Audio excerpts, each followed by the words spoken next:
সময়ে উন্নয়নশীল দেশের উত্তরণের সিদ্ধান্ত, সংকট এড়াতে থাকছে সতর্কতামূলক ব্যবস্থা, বাণিজ্যের জন্য হবে বিশেষ সেল। সয়াবিন তেলের দাম লিটারে 14 টাকা বেড়ে 189। খোলা সয়াবিন ও পামে বেড়েছে 12 টাকা। মূল্যস্ফীতি নিয়ন্ত্রণে থাকার আশা। রাজস্ব আদায় এবং আন্তর্জাতিক বাজারের যে পণ্য যে মূল্য দুটো সমন্বয়ে এই দামটা বেড়েছে। শিক্ষার্থীদের বহিষ্কারাদেশ প্রত্যাহারের দাবিতে উত্তাল কুয়েট। তালা ভেঙে হলে ছাত্রছাত্রীরা, ভিসির পদত্যাগে 24 ঘন্টার আলটিমেটাম। আমরা 6 দফা থেকে 1 দফা ঘোষণা করছি। এই ভিসিকে অপসারণ আমাদের একমাত্র দাবি। এবং সাভারের লাশ পোড়ানোর মামলায় 3 পুলিশ কর্মকর্তা কারাগারে। গুলির ঘটনায় চট্টগ্রাম যুবলীগ নেতার বিরুদ্ধে ট্রাইব্যুনালের পরোয়ানা।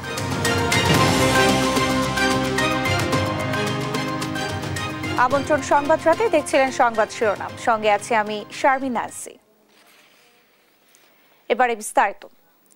2026 সালে এলডিসি থেকে উত্তরণ ঘটবে বাংলাদেশের। পেছনে ফেরার কোনো পথ খোলা নেই বলে জানিয়েছেন প্রধান উপদেষ্টার বিশেষ সহকারী ডক্টর আনিসুজ্জামান চৌধুরী। জানান, উত্তরণের পর প্রধান চ্যালেঞ্জ হবে সুশাসন নিশ্চিত করা। এরই মধ্যে এলডিসি উত্তরণে একটি উচ্চ পর্যায়ের কমিটি করা হয়েছে, যার তত্ত্বাবধানে আছেন প্রধান উপদেষ্টা ডক্টর মোহাম্মদ ইউনূস। আরো জানাচ্ছেন জান্নাতুল মোহনা। 2018 সালে স্বল্পোন্নত দেশ থেকে উন্নয়নশীল দেশে উন্নীত হতে যোগ্যতা অর্জন করে বাংলাদেশ। 2024 সালে বাংলাদেশের এলডিসি উত্তরণের কথা থাকলেও হোঁচট খায় করোনা ইস্যুতে। উন্নয়ন হওয়ার সময়সীমা পিছিয়ে যায় 2026 সালে। বৈশ্বিক বাস্তবতায় তা আরও পেছানোর দাবি ওঠে বিভিন্ন মহলে। এমন বাস্তবতায় এলডিসি উত্তরণ নিয়ে মঙ্গলবার প্রধান উপদেষ্টা ডক্টর মোহাম্মদ ইউনূসের নেতৃত্বে বৈঠক করে অন্তর্বর্তী সরকার।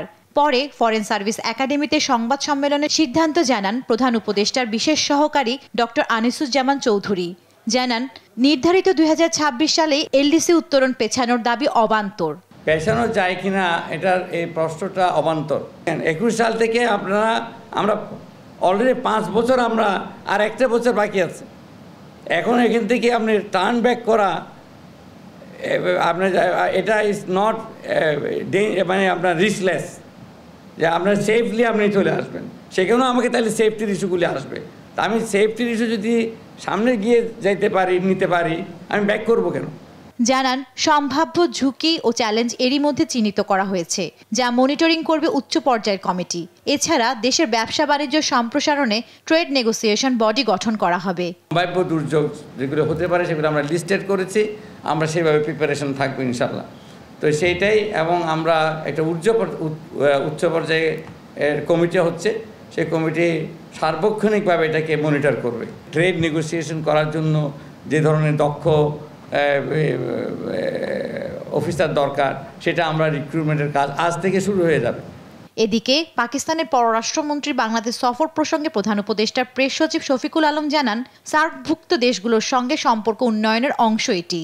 তো উনি চাচ্ছেন যে সার্কের যতগুলো দেশ আছে, আমরা তো সাউথ এশিয়ার পরিবারভুক্ত, এই প্রত্যেকটা দেশের সাথে যাতে আমাদের সম্পর্ক উন্নয়ন হয়। তো সেই আলোকেই পাকিস্তানও আমাদের সাউথ এশিয়ান পরিবারভুক্ত, সার্কের ভুক্ত, আমরা তাদের সাথে সম্পর্ক উন্নয়ন চাচ্ছি। ট্রাম্প ঝড়ে ভূ রাজনৈতিক প্রেক্ষাপটে বাংলাদেশ ক্ষতিগ্রস্ত হবে না উল্লেখ করে কূটনৈতিক তৎপরতা চলছে বলেও জানান প্রেস সচিব। জান্নাতুল মোহনা, দেশ টিভি, ঢাকা। বাড়ল সয়াবিন তেলের দাম। বোতলজাত সয়াবিন তেল প্রতি লিটার 14 টাকা বাড়িয়ে 189 টাকা নির্ধারণ করা হয়েছে। আর খোলা সয়াবিন লিটারে 12 টাকা বাড়িয়ে 169 টাকা নির্ধারণ করা হয়েছে বলে জানিয়েছেন বাণিজ্য উপদেষ্টা শেখ বশির উদ্দিন। জানান, আন্তর্জাতিক বাজারের সঙ্গে সমন্বয়ের জন্যই দাম বাড়ানোর সিদ্ধান্ত নেওয়া হয়েছে। তৌফিক মাহমুদ মুন্নার রিপোর্ট, জানাচ্ছেন আলী আকাশ। ভোজ্য তেলের দাম বাড়াতে বাজারে বেশ কিছুদিন ধরেই ছিল কৃত্রিম সংকট। গেল 13 এপ্রিল রাতে এক বিজ্ঞপ্তিতে Bangladesh vegetable oil refiners and vanaspati manufacturers association তেলের দাম বাড়ানোর ঘোষণা দিয়েছিল। মঙ্গলবার দুপুরে সচিবালয়ে ভোজ্য তেলের আমদানি ও সরবরাহ সহ বার্ষিক পরিস্থিতি নিয়ে পর্যালোচনা সভা করে বাণিজ্য মন্ত্রণালয়। সভা শেষে ভোজ্য তেলের দাম বৃদ্ধির কথা জানান বাণিজ্য উপদেষ্টা। আমরা আজকে বাজারে তেলের মূল্য পুনর্নির্ধারণ করেছি। আমাদের যে ফর্মুলা আসে তাতে তেলের দাম আসে প্রায় 197 টাকা, বাট আমরা শিল্পের সাথে আলোচনার ভিত্তিতে এবং তাদের সাথে একটা সহযোগিতার ভিত্তিতে আমরা 189 টাকায় প্রতি লিটার সয়াবিন তেল আমরা বোতলের ক্ষেত্রে এবং 20 টাকা কম হচ্ছে আপনার খোলা বাজারের জন্য। নতুন দাম কার্যকরের কথা জানিয়ে বাণিজ্য উপদেষ্টা বলেন, রাজস্ব আদায় বাড়াতেই তেলের দাম বাড়ানো হয়েছে। রাজস্ব আদায় এবং আন্তর্জাতিক বাজারের যে পণ্য যে মূল্য, দুটো সমন্বয়ে এই দামটা বেড়েছে। উপদেষ্টা বলেন, মূল্যস্ফীতি সহনীয় পর্যায়ে রয়েছে এবং সিঙ্গেল ডিজিটেই আছে, তাই তেলের দাম বাড়ানোই খুব একটা প্রভাব পড়বে না। অয়েল মিলটা আছে, তাকেও আমরা আলী আক্কাস, আকাশ, দেশ টিভি, ঢাকা। রাজধানীর গুলশানে ফ্ল্যাট দখলের অভিযোগে ব্রিটিশ এমপি টিউলিপ সিদ্দিক সহ রাজুকের 3 জনের বিরুদ্ধে মামলা করেছে দুদক। একই দিন রাজুকের প্লট দুর্নীতির মামলায় সাবেক প্রধানমন্ত্রী শেখ হাসিনা, ছেলে সজীব ওয়াজেদ জয়, বোন শেখ রেহানা, পরিবারের সদস্য সহ 29 জনের বিরুদ্ধে গ্রেফতারি পরোয়ানা জারি করেছে আদালত।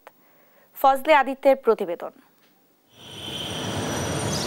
রাজধানীর গুলশানে ইস্টার্ন হাউজিং লিমিটেডের ফ্ল্যাট অবৈধভাবে নেয়ার অভিযোগে ক্ষমতাচ্যুত সাবেক প্রধানমন্ত্রী শেখ হাসিনার ভাগ্নি ও যুক্তরাষ্ট্রের সাবেক প্রতিমন্ত্রী টিউলিপ সিদ্দিকী সহ 3 জনের বিরুদ্ধে মামলা করেছে দুর্নীতি দমন কমিশন।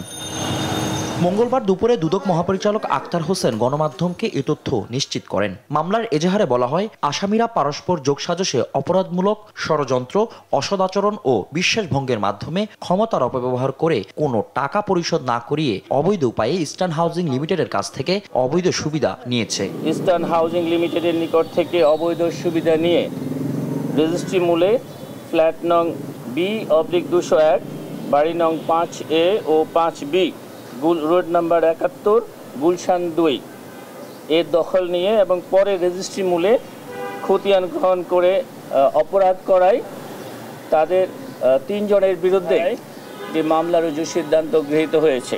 এদিকে পূর্বাঞ্চলে 60 কাঠা প্লট বরাদ্দ নেয়ার প্রমাণ পাওয়ায় ক্ষমতাচ্যুত সাবেক প্রধানমন্ত্রী শেখ হাসিনা, ছেলে সজীব ওয়াজেদ জয় ও হাসিনার বোন শেখ রেহানার পরিবারের সদস্য সহ 29 জনের বিরুদ্ধে গ্রেপ্তারি পরোয়ানা জারি করেছে আদালত। শেখ হাসিনা এবং তার পুত্র সজীব ওয়াজেদ জয় এবং যেহেতু তারা সহ অন্যান্য আসামিগণ বিচারিক আদালতে আত্মসমর্পণ করেন নাই, উপস্থিত হন নাই, সে কারণে তাদের প্রতি গ্রেফতারি পরোয়ানা ইস্যু করা হয়েছে। গ্রেফতারি পরোয়ানা জারি হওয়া অন্যান্য আসামিরা হলেন সাবেক প্রতিমন্ত্রী শরীফ আহমেদ, সাবেক প্রধানমন্ত্রীর একান্ত সচিব মোহাম্মদ সালাউদ্দিন এবং জাতীয় গৃহায়ন ও গণপূর্ত মন্ত্রণালয়ের 14 কর্মকর্তা। ফজলে আদিত্য, দেশ টিভি, ঢাকা। নিজের বিরুদ্ধে বাংলাদেশের আদালতে জারি হওয়া গ্রেফতারি পরোয়ানাকে রাজনৈতিক হয়রানি ও প্রতিহিংসা বলে দাবি করেছেন টিউলিপ সিদ্দিক। এই বিষয়ে সাংবাদিকদের প্রশ্নে এই ব্রিটিশ এমপি আরও দাবি করেন, কোনো বেআইনি কর্মকাণ্ডের সঙ্গে তিনি জড়িত নন। আরবিদ আফসারের রিপোর্ট। পূর্বাচলে প্লট বরাদ্দে অনিয়মের অভিযোগের মামলায় গেল রোববার শেখ হাসিনা ও টিউলিপের বিরুদ্ধে গ্রেফতারি পরোয়ানা জারি করে ঢাকার আদালত। এতে দুর্নীতির মামলায় লন্ডনের এমপি টিউলিপ সিদ্দিককে দেশে এনে বিচারের পথ কিছুটা হলেও সুগম হয়েছে। ঠিক এমন সময় মুখ খুলেছেন টিউলিপ। সোমবার ব্রিটিশ সাংবাদিকদের বলেন, তার বিরুদ্ধে গ্রেফতারি পরোয়ানা অসৎ ও রাজনৈতিক উদ্দেশ্য প্রণোদিত।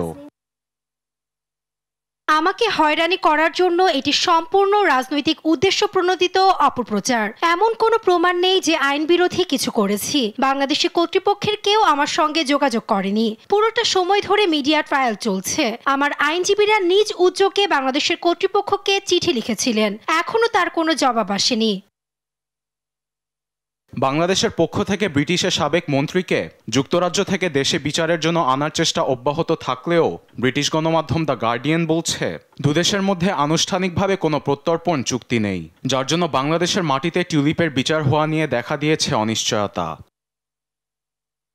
এই বিষয়ে জানতে চাইলে যুক্তরাজ্যের প্রধানমন্ত্রী কিয়ার স্টারমারের একজন মুখপাত্র কোনো মন্তব্য করতে রাজি হননি। এদিকে টিউলিপ সিদ্দিকের আইনজীবী স্টিফেনসন হারউডের দাবি, অভিযোগগুলো পুরোপুরি মিথ্যা এবং তারা সেগুলো লিখিতভাবে মোকাবিলা করছে।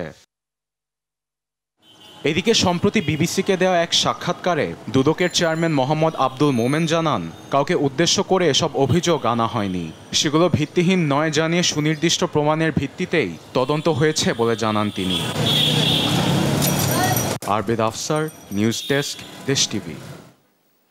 ডিসেম্বরের মধ্যে জাতীয় নির্বাচন আয়োজনের তাগিদ দিতে প্রধান উপদেষ্টা ডক্টর মোহাম্মদ ইউনূসের সঙ্গে বৈঠক করবে বিএনপি। নির্বাচন নিয়ে জনমনে সৃষ্ট শঙ্কা ও অনিশ্চয়তা কাটাতে সুনির্দিষ্ট রোডম্যাপ চাওয়া হবে বলে জানিয়েছেন দলটির স্থায়ী কমিটির সদস্য সালাউদ্দিন আহমদ। সাইফুর রিপোর্টের প্রতিবেদন। ৫ আগস্ট ছাত্র জনতার অভ্যুত্থানে ফ্যাসিস্ট আওয়ামী লীগ সরকারের পতন হলে ৮ আগস্ট অন্তর্বর্তী সরকারের প্রধান উপদেষ্টার দায়িত্ব নেন নোবেলজয়ী ডক্টর মোহাম্মদ ইউনূস। এরপর থেকে গণতান্ত্রিক উত্তরণে রাজনৈতিক দলগুলো অবাধ, সুষ্ঠু ও নিরপেক্ষ নির্বাচনের দাবি জানিয়ে এলেও এখনও নির্বাচনের সুনির্দিষ্ট কোনো রোডম্যাপ দেয়নি অন্তর্বর্তী সরকার। এ নিয়ে বিভিন্ন মহলের বক্তব্যে দিন দিন বাড়ছে অনিশ্চয়তা। এমন প্রেক্ষাপটেই প্রধান উপদেষ্টার সঙ্গে বৈঠকে বসছে দেশের অন্যতম বড় রাজনৈতিক দল বিএনপি। দলটির স্থায়ী কমিটির সদস্য সালাউদ্দিন আহমদের কাছে প্রশ্ন ছিল, কেন এমন বৈঠকের প্রয়োজন হলো? যারা নির্বাচন বিলম্বিত করতে চায় অথবা নির্বাচনই চায় না, এরকম দুই একটি দলের কথাবার্তায় সোশ্যাল মিডিয়ার বিভিন্ন প্রসঙ্গ এবং ওনার বক্তব্য, ওনার প্রেস সচিবের বক্তব্য, তাতে করে আমাদের কাছে মনে হয়েছে যে নির্বাচনটি একটা অনিশ্চিত অবস্থার মধ্যে পড়ে যাচ্ছে।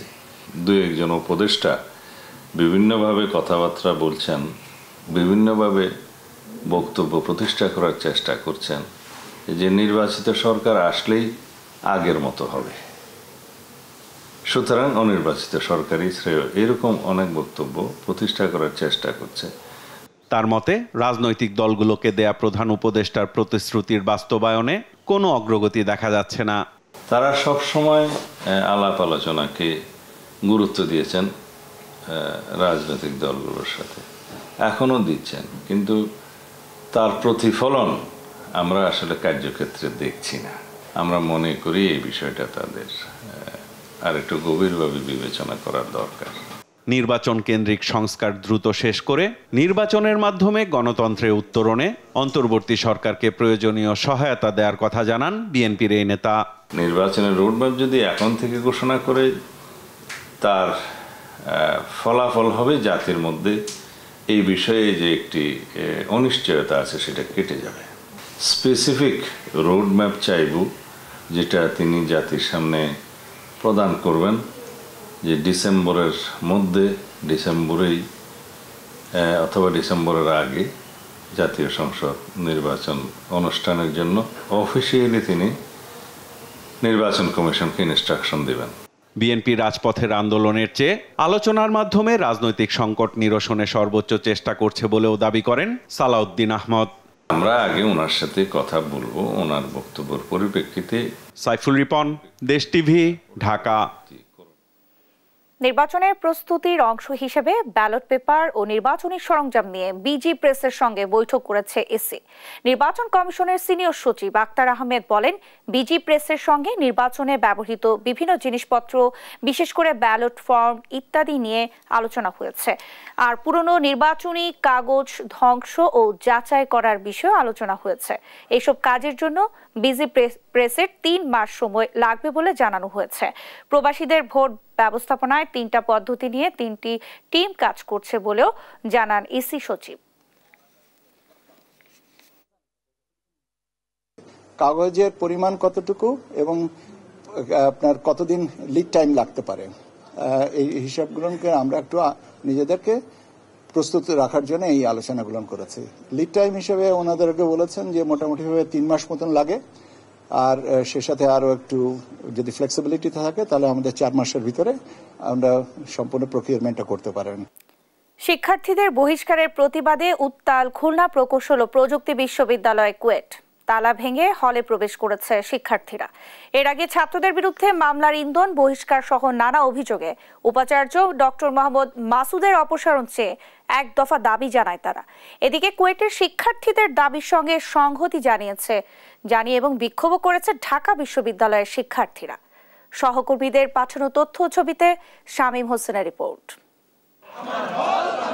টানা 3 দিন 3 রাত খোলা আকাশের নিচে অবস্থান কর্মসূচি পালনের পর হলের তালা ভেঙে প্রবেশ করেছে খুলনা প্রকৌশল ও প্রযুক্তি বিশ্ববিদ্যালয়ের শিক্ষার্থীরা। এর আগে মঙ্গলবার দুপুর 2:15টায় ক্যাম্পাসে বিক্ষোভ সমাবেশে 6 হলের তালা ভেঙে ভেতরে ঢোকার ঘোষণা দেয় আন্দোলনকারীরা। পরে বিশ্ববিদ্যালয় প্রশাসনের অনুমতি না নিয়েই জোর করে তালা ভেঙে হলে প্রবেশ করে তারা। এদিকে শিক্ষার্থীরা এক প্রেস ব্রিফিংয়ে এক দফা আন্দোলনের নতুন কর্মসূচি ঘোষণা করেন। ছাত্রদের বিরুদ্ধে মামলার ইন্ধন, শিক্ষার্থীদের বহিষ্কার সহ নানা অভিযোগে খুলনা প্রকৌশল ও প্রযুক্তি বিশ্ববিদ্যালয়ের ভিসির অপসারণ চেয়ে এক দফা দাবি ঘোষণা করে। যেহেতু ভিসি নেট পানি অফ করে শিক্ষার্থীদের হল থেকে বের করে দিয়েছে, যেহেতু ভিসি আন্দোলনরত শিক্ষার্থীদের বিরুদ্ধে মামলার ইন্ধন দিয়েছে, যেহেতু ভিসি আন্দোলনরত শিক্ষার্থীদেরকে বহিষ্কার করেছে, সেহেতু আমরা 6 দফা থেকে 1 দফা ঘোষণা করছি। এই ভিসিকে অপসারণ আমাদের একমাত্র দাবি। আর শিক্ষার্থীদের হলের তালা ভেঙে প্রবেশের ব্যাপারে বিশ্ববিদ্যালয়ের ভিসি জানান এটা বেআইনি হয়েছে, আর তার বিরুদ্ধে করা সব অভিযোগ ভিত্তিহীন বলেও দাবি করেন। এখন ধরেন আমি প্রথম থেকে এই আন্দোলনের প্রথম থেকে ছাত্রদেরকে কোনো কিছুতে ফোর্স অ্যাপ্লাই করি না, আমি জোর করি না কোনো কিছুতে। যেহেতু জোর করি না, এখন যদি ওরা ওইটা করে এটা কাজটা বেআইনি হবে। শিক্ষার্থীর বিরুদ্ধে মামলা করার জন্য আসলে কি এমন কোনো ঘটনা ঘটেছে? না, সম্পূর্ণ ভুল তথ্য। এদিকে কুয়েটে হামলার শিকার শিক্ষার্থীদের বহিষ্কারের প্রতিবাদ এবং তাদের দাবির সঙ্গে সংহতি জানিয়ে বিক্ষোভ করেছে ঢাবি শিক্ষার্থীরা। মঙ্গলবার বিকেলে ঢাকা বিশ্ববিদ্যালয়ের রাজু ভাস্কর্যের পাদদেশে এই কর্মসূচি পালন করে তারা। এ সময় কুয়েট উপাচার্যের পদত্যাগ দাবি করা হয়। এর আগে ঢাকা বিশ্ববিদ্যালয়ের মধুর ক্যান্টিনে আয়োজিত সংবাদ সম্মেলনে কুয়েট শিক্ষার্থীদের উপর হামলায় জড়িতদের দ্রুত গ্রেপ্তারের দাবি ও কুয়েট ভিসির পদত্যাগ সহ 5 দফা দাবিতে 24 ঘন্টার আলটিমেটাম দেয় ঢাবি শিক্ষার্থীদের সংগঠন বাংলাদেশ গণতান্ত্রিক ছাত্র সংসদ। আগামী 24 ঘন্টার মধ্যে শিক্ষার্থীদের নামে মামলা এবং বহিষ্কার আদেশ প্রত্যাহার করতে হবে। দাবি 3, কুয়েটের ভিসি ডক্টর মোহাম্মদ মাসুদকে আগামী 24 ঘন্টার মধ্যে পদত্যাগ করতে হবে। নির্দিষ্ট সময়ের মধ্যে উপরোক্ত দাবিগুলো মেনে না নেওয়া হলে বাংলাদেশ গণতান্ত্রিক ছাত্র সংসদ রাজপথে কঠোর কর্মসূচিতে যেতে বাধ্য হবে। পরে শিক্ষার্থীরা বিক্ষোভ মিছিল নিয়ে ভিসি চত্বরের দিকে যায়। নিউজ ডেস্ক, দেশ টিভি। এই বিষয়ে আরো জানাতে এই মুহূর্তে আমাদের সঙ্গে যুক্ত হচ্ছেন সহকর্মী নূর ইসলাম রকি। রকি, ক্যাম্পাসের পরিস্থিতি নিয়ে সর্বশেষ কি তথ্য আছে আপনার কাছে, আর শিক্ষার্থীরা কি বলছেন, বিস্তারিত জানাবেন। খুলনা প্রকৌশল ও প্রযুক্তি বিশ্ববিদ্যালয়ের সাধারণ শিক্ষার্থীরা কিন্তু আসলে 6 দফা দাবিতে প্রায় 2 মাস ধরে বলা যেতে পারে আন্দোলনে ছিল এবং গত 3 দিন 3 রাত তারা কিন্তু কুয়েটের যে প্রশাসনিক ভবনের সামনে আসলে খোলা জায়গায় রাত দিন কাটানোর পর আজকে কিন্তু তারা হলের 6টি হল তারা তালা ভেঙে কিন্তু প্রবেশ করে এবং তাদের যে 6 দফা দাবি ছিল এই দাবি থেকে তারা সরে এসে তাদের যে 1 দফা দাবিতে এসছে এবং তাদের মূল দাবি কুয়েটের যে উপাচার্য আছে প্রফেসর ডক্টর মোহাম্মদ মাসুদ তার অপসারণ এবং এই কুয়েটের সাধারণ শিক্ষার্থীদের দাবির সাথে কিন্তু সহমতি প্রকাশ করেছে ঢাকা বিশ্ববিদ্যালয়, বুয়েট সহ খুলনা বিশ্ববিদ্যালয় সহ কয়েকটি বেসরকারি বিশ্ববিদ্যালয়। আমরা একটু বলে রাখি যে গত 18ই ফেব্রুয়ারি কিন্তু কুয়েটের সাধারণ শিক্ষার্থীদের সাথে ছাত্রদলের ছাত্রলীগ সহ যারা যারা ছিল বহিরাগত কয়েক দফা কিন্তু রক্তক্ষয়ী সংঘর্ষ।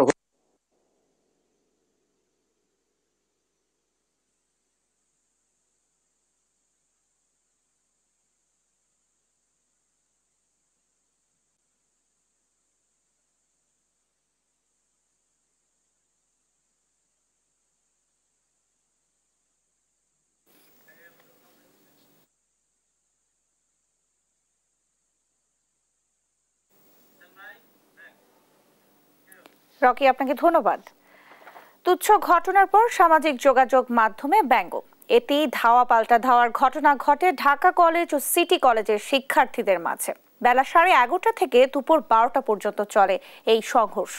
এ সময় উভয় কলেজের কয়েকজন শিক্ষার্থী আহত হন। তন্ডা তারুণের রিপোর্ট।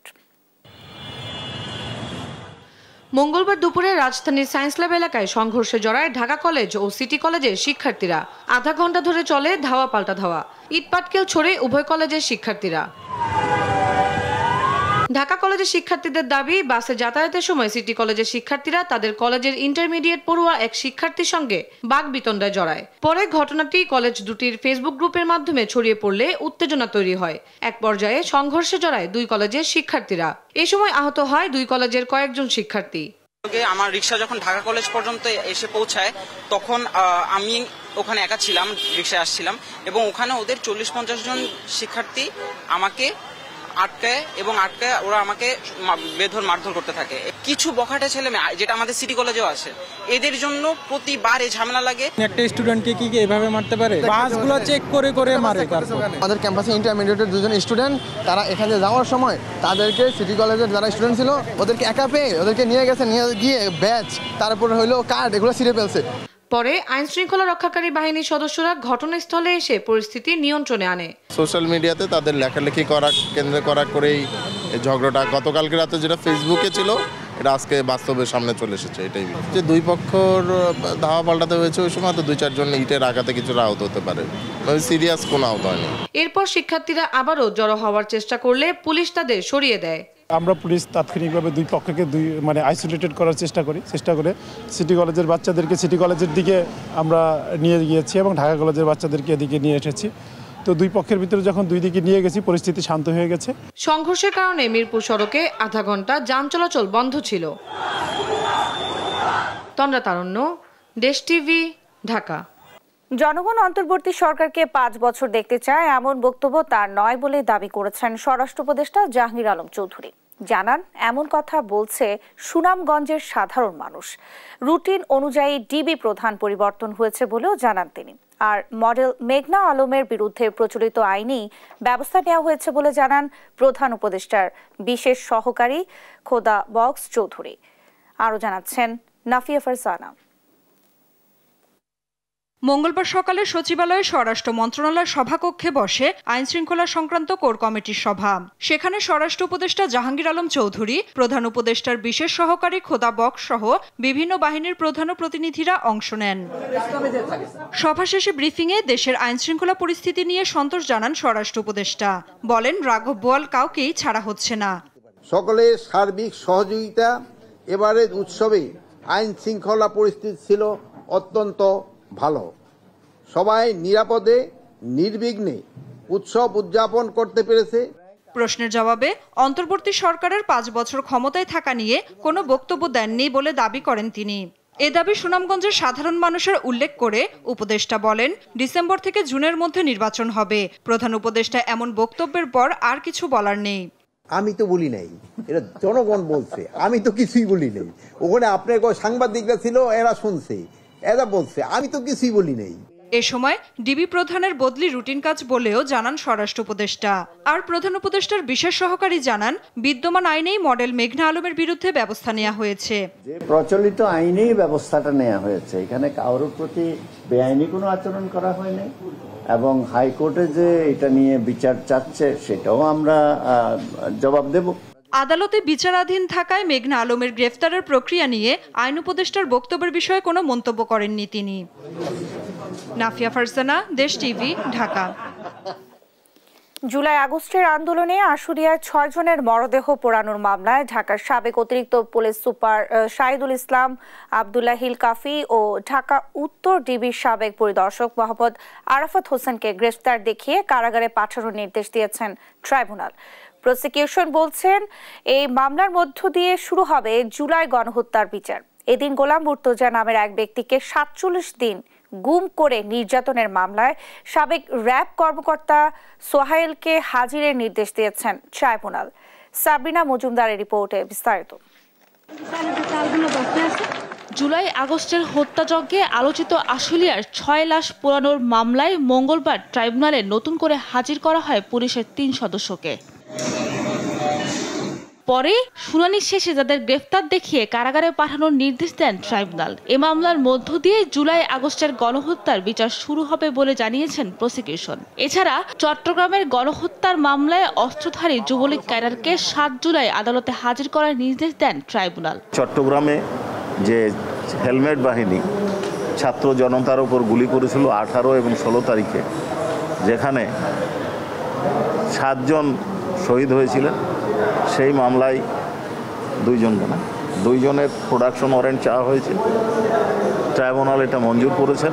অপহরণের পর গুম করে ৪৭ দিন আয়নাঘরে আটক, নির্যাতনের নতুন এক মামলায় সাবেক র্যাব কর্মকর্তা সোহাইলকে ১৮ জুন হাজির করার নির্দেশ দিয়েছেন আন্তর্জাতিক অপরাধ ট্রাইব্যুনাল। গোলাম মুর্তুজা মাহিন নামে একজন ছাত্রনেতা র্যাব কর্তৃক অপহরণ করে ৪৭ দিন আটক রাখার অভিযোগে রিয়ার অ্যাডমিরাল মোহাম্মদ সোহেল, তিনি র্যাবের কর্মকর্তা ছিলেন, তাকে আটক, নির্যাতন এবং মিথ্যা মামলায় দিয়ে মানবতা বিরোধী অপরাধ করার জন্য প্রোডাকশন ওয়ারেন্ট চাওয়া হয়েছে। এদিকে শাপলা চত্বরে গণহত্যার পক্ষে প্রচারণায় সহযোগিতার অভিযোগে ৭১ টিভি ও মেঘনা গ্রুপের চেয়ারম্যান মোস্তফা কামাল সহ ২ জনের বিরুদ্ধে ট্রাইব্যুনালে অভিযোগ দাখিল করা হয়েছে। সাবরিনা মজুমদার, দেশ টিভি, ঢাকা। রাজধানীর খিলগাঁওয়ের তালতলায় আপন কফি হাউসে এক তরুণীকে মারধর ও নির্যাতনের ঘটনায় প্রতিষ্ঠানটির ২ কর্মীকে একদিনের রিমান্ড দিয়েছেন আদালত। মঙ্গলবার ঢাকা মেট্রোপলিটন ম্যাজিস্ট্রেট রাকিবুল হাসান এই আদেশ দেন। এর আগে আসামিদের আদালতে হাজির করে ৫ দিনের রিমান্ড আবেদন করেন তদন্ত কর্মকর্তা ও রামপুরা থানার উপপরিদর্শক মোহাম্মদ মহসিন। আদালতে আসামি পক্ষের একাধিক আইনজীবী রিমান্ড বাতিল চেয়ে জামিন আবেদন করেন। শুনানি শেষে বিচারক একদিনের রিমান্ড মঞ্জুর করেন। গত ১১ এপ্রিল খিলগাঁয়ের তালতলা এলাকায় ক্যাফের সামনে ওই ২ কর্মচারী এক তরুণীকে লাঞ্ছিত করেন। নারায়ণগঞ্জের ফতুল্লা পাইলট উচ্চ বিদ্যালয়ের জমি দখল করে নির্মাণাধীন স্থাপনার কাজ বন্ধ করে দিয়েছেন উপজেলা নির্বাহী কর্মকর্তা। সরকারি অনুমতি ছাড়া পাকা স্থাপনা নির্মাণ করা এই কাজ বন্ধ করে দেওয়া হয়েছে। বিদ্যালয়টির সভাপতির দায়িত্বে থাকা নারায়ণগঞ্জ সদরের ইউএনও মোহাম্মদ জাফর সাদিক চৌধুরী জানান, শিগগিরই স্থাপনা সরিয়ে না নিলে আইনি ব্যবস্থা নেওয়া হবে।